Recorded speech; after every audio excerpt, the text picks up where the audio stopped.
Cześć i siema, Tomek z tej strony. Dzisiaj odpowiem Wam na bardzo często pojawiające się pytania o ustawienia oraz obsługę Minelaba Equinoxa 800. Jeżeli jesteście nowymi użytkownikami albo dopiero zastanawiacie się nad kupnem tego wykrywacza, to polecam Wam obejrzeć moją wideoinstrukcję.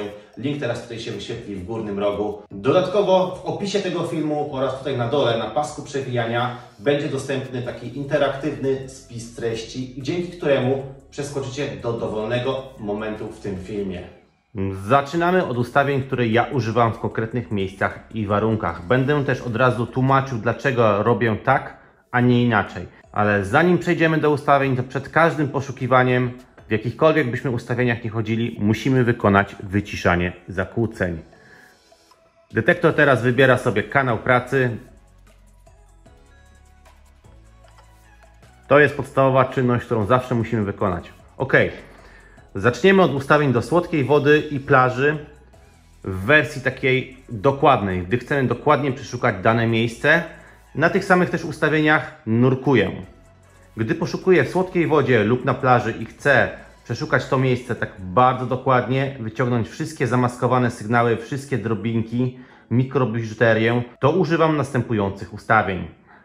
Program Park 2, multiczęstotliwość, czułość ustawiam pomiędzy 18 a 20, recovery speed ustawiam na 6, fabryczna wartość Iron Bias F0. Dyskryminacja przypisana do programu. Zawsze również używam trackingu. Dlaczego Park 2? Jest to najbardziej czuły program Equinoxa, dokładnie zrobiony do takiej roboty, jaką tutaj potrzebujemy. Wyłapie praktycznie każde małe, najmniejsze złoto, nawet takie malutkie zapięcie od kolczyka, bo ma fabrycznie nisko ustawione filtry i oprogramowanie wzmacnia sygnały odbierane przez te wyższe częstotliwości, na przykład 40 kHz. Multiczęstotliwość. Używam jej praktycznie we wszystkich programach, no może poza takimi specjalistycznymi poszukiwaniami konkretnej rzeczy, na przykład na zlecenie, ale tak naprawdę to właśnie ta technologia Multi-IQ to jest przewaga tego wykrywacza i czyni go wyjątkowym. Według mnie przy takich zwykłych, normalnych, ogólnych poszukiwaniach używanie jednej częstotliwości nie ma większego sensu. Po to są właśnie programy, aby zmieniać siłę nacisku na konkretny rodzaj przedmiotów, na przykład na te większe lub mniejsze, mniej lub bardziej przewodzące, i to oprogramowanie i programy powinny decydować właśnie o tym, którą częstotliwość przetwarzamy w pierwszej kolejności, na której się skupiamy, i tymi właśnie programami powinniśmy jakby decydować o tym, a nie samemu zmieniając pojedyncze częstotliwości.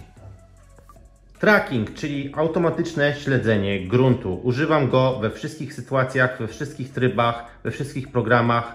Jest to wygodne rozwiązanie, nie trzeba co jakiś czas samemu stroić detektora do gruntu, bo wykrywacz sam to za nas robi w tle co jakiś czas z automatu. I jest to bardzo fajne rozwiązanie, zwłaszcza wtedy, gdy wiemy, że podłoże często się zmienia. Często jest tak właśnie na przykład w jeziorach, gdzie dno w różnych miejscach jest całkowicie inne. W jednym jest piasek, w drugim jest muł, w trzecim jest czarny piasek.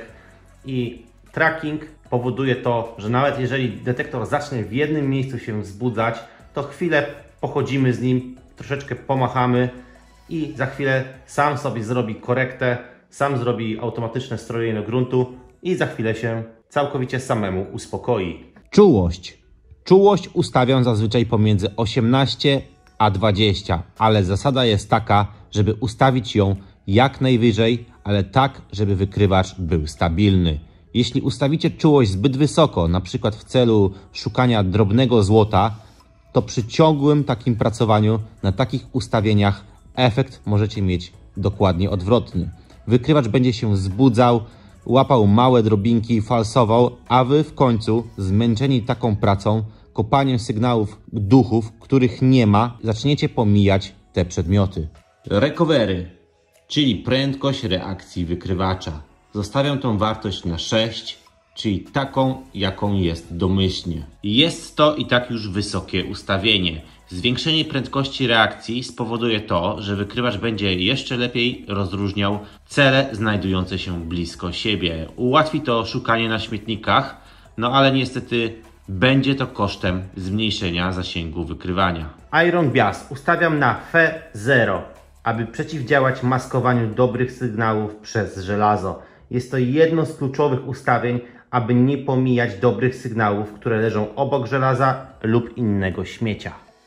W każdym z programów używam dyskryminacji przypisanej do tego programu, ponieważ i tak już mam Iron Bias ustawiony bardzo nisko. Nie będę się obawiać więc o maskowanie dobrych sygnałów przez żelazo. Jeśli mam jakieś wątpliwości, wyłączam dyskryminację jednym przyciskiem podkowy. Kiedy i gdzie używam tego typu ustawień? Używam ich w miejscu o dużym skupieniu sygnałów, czyli na przykład kąpieliskach z wąskim wejściem, gdzie nie ma dużego terenu do przeszukania, tam gdzie ludzie poruszają się na małym obszarze. Często są to małe, dzikie kąpieliska. W ramach testu możecie sobie rozkopać kilka takich złamanych, skaczących, niefajnych sygnałów, takich co byście normalnie nie kopali i zobaczycie co Wam wyskoczy. Możecie być zdziwieni. Tych ustawień używam też do miejsc, w których byłem już wiele razy, które regularnie przeszukuję. Z drugiej strony niekoniecznie są to dobre ustawienia do miejsc wielkoobszarowych, gdzie jest duży teren do przeszukania. Tak samo gdy jesteście gdzieś na wyjeździe, daleko od swojego normalnego rejonu działania i nie chcecie tracić czasu na kopanie śmieci. Przechodzimy teraz do drugiej wersji tych samych ustawień, do wersji szybkiej, czyli słodka woda i plaża, ale na szybko. Ustawienia są takie same jak poprzednio, ale z jedną zmianą. Iron Bias ustawiamy na F2.9. Tym samym maksymalnie wycinamy kapsle. Przy tych ustawieniach dalej mamy czuły na małe złoto wykrywacz, ale maskowanie dobrych sygnałów przez żelazo będzie dużo większe. Używam tego programu na wyjazdach, na dużych obszarach, tam gdzie sygnały się na siebie nie nakładają. Słona woda i plaża. Teraz ustawienia na słoną wodę i słoną plażę, czyli na przykład na nasz Bałtyk. Nie rozróżniam w tych ustawieniach suchego i mokrego piachu. Ustawienia dla obu są takie same. Program Plaża 2. Multi, Tracking, czułość pomiędzy 20 a 25, Recovery 6, Iron Bias F2 na 9. Program Plaża 2 ma już sam z siebie wysoko ustawione filtry, przez co niweluje niepożądane działanie soli. Jest bardzo stabilny i pozwala na ustawienie bardzo wysokiej czułości. Szukanie w morzu, czy też na wielkich i szerokich plażach, to szukanie na ogromnych obszarach. Sygnały raczej nie nakładają się na siebie. Iron Bias F2 ustawiamy wysoko, aby odrzucić kapsle, których na plażach jest bardzo dużo. Pole i las. Do poszukiwań na polach i lasach oraz wszędzie tam, gdzie nie będę szukał małego złota, używam następujących ustawień. Program Pole 2. Multi, Tracking, czułość pomiędzy 20 a 22, Recovery 7, Iron Bias F9. Dyskryminacja fabryczna. Jest to jeden z najgłębszych programów. Z automatu odrzuca żużel i małe foliowe sygnały. Generalnie szybki, głęboki i z bardzo dobrą dyskryminacją. Plusy i minusy Equinoxa 800. Zaczniemy od plusów. Multiczęstotliwość, czyli jeden z największych atutów Equinoxa. Gwarantuje stabilną pracę w każdych warunkach, bez większych strat w osiągach. Nie ma też co się oszukiwać, wszystkie następne plusy są pochodną właśnie tej cechy. Działa dobrze w słonej wodzie. Niewiele wykrywaczy na rynku działa w słonej wodzie, ale jeżeli już działają, to w ograniczony sposób. Są płytkie i ślepe, mają wysoko ustawione filtry. Equinox nawet w słonej wodzie jest głęboki i czuły na małe złoto. Czułość. Equinox jest czuły na małe cele, w tym złoto. Niewiele wykrywaczy potrafi znaleźć złote łańcuszki i kolczyki. I trzeba tutaj zaznaczyć, że znaleźć, a nie tylko widzieć, bo to jest znacząca różnica. Inne wykrywacze też widzą małe złoto, ale często w tak dużych czułościach, że sygnałów tych nie da się odróżnić od odpowiedzi podłoża. Zlewają się one z nią i przez to nie da się w praktyce ich znaleźć i wykopać.